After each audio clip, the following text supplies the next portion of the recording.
in the name of Allah, who is the most beneficent and the most merciful. I hope that you are in a good best health and spirit. This is me Abdul Rahman Yasin. बात करेंगे law admission test के बारे में, इसकी preparation किस तरह की जाए। मैंने कहा था कि मेरे लेक्चर्स दोबारा से अपलोड होना शुरू होंगे, 1 to 1 सारे के सारे लेक्चर्स मैं अपलोड करूँगा, क्योंकि बहुत सारे ऐसे इलाके हैं जहाँ पर source of education, source of information just YouTube है, जस्ट इंटरनेट है। और मुझे बहुत जगहों से ये जो है ना वो अपील आ रही थी कि आप इसके ऊपर जो है ना वो लेक्चर्स देना शुरू करें। अब कहीं पर आपको जाने की ज़रूरत नहीं है, किसी भी अकेडमी को ज्वाइन करने की ज़रूरत नहीं है, क्योंकि मैक्सिमम अकेडमीज़ में वही कुछ पढ़ाया जा रहा है जो मैं यहाँ पे सिखा रहा हूँ, बल्कि ये भी शायद ना सिखाया जा रहा हो। मैक्सिमम लोग मैंने देखे हैं, मुझे मेरे ज़राए बताते हैं कि मेरे लेक्चर सुन के लोग क्लास देते हैं। सो कहीं पर पैसा इन्वेस्ट करने की ज़रूरत नहीं है। अब्दुल रहमान यासीन आपको यूट्यूब पर A to Z information provide करेगा, राइट। ये लेक्चर नंबर 1 है मेरा, ठीक है। आप जब भी मेरा चैनल खोलेंगे वहाँ पर लिखा होगा लेक्चर 1, फिर लेक्चर 2, ये लेक्चर 1 है। अब जब भी आपने लॉ एडमिशन के बारे में सर्च करना है, for example law admission test preparation lecture 1 by Abdul Rahman Yasin, lecture सुन लिया लेक्चर 1, अब आगे नहीं मिल रहा। Law admission test preparation lecture 2 by Abdul Rahman Yasin, lecture 3 by, मेरे सारे लेक्चर इंशाल्लाह अपलोड होंगे। 20-25 जितने भी वो लेक्चर्स में ये कंप्लीट हो सके प्रिपरेशन, मैं आपके सामने सारी की सारी रखूँगा।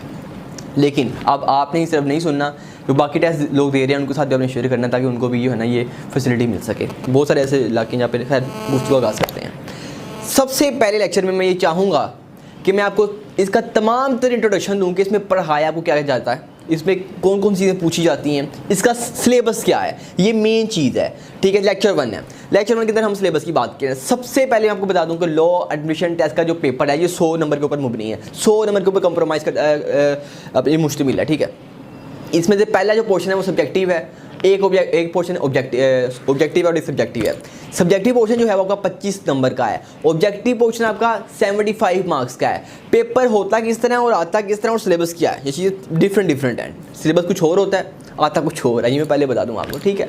अब आते हैं वापस ऑब्जेक्टिव पे पहले बात करते हैं। पहला पोर्शन आपका 20 नंबर का, 20 नंबर का जो पोर्शन है वो इंग्लिश का पोर्शन है। इस इंग्लिश के पोर्शन में क्या क्या आएगा, मेन चीज़ है, इस इंग्लिश के पोर्शन में आएगा क्या, सिनोनिम एंटोनिम, और 10 नंबर के सिलेबस के अकॉर्डिंग 10 नंबर के सिनोनिम एंटोनिम, और सिलेबस के अकॉर्डिंग 10 नंबर की प्रेपोजिशन। कैसा होगा, ऐसा नहीं होगा, क्या होगा, चीज़ें चेंज आएंगी, डिफरेंट चीज़ें आएंगी। मैं आपको उन तमाम तरीक़ों से कि सिलेबस वॉयलेट तो होना है, अच्छी से सिलेबस तो वॉयलेट करना है, चीज़ें बतानी कुछ हो रहा है, आनी कुछ हो रहा है, मैं उस लिहाज से आपको सारा प्रिपेयर करवाऊँगा यूट्यूब के ऊपर, आपने बस सुनना है मुझे, ठीक है।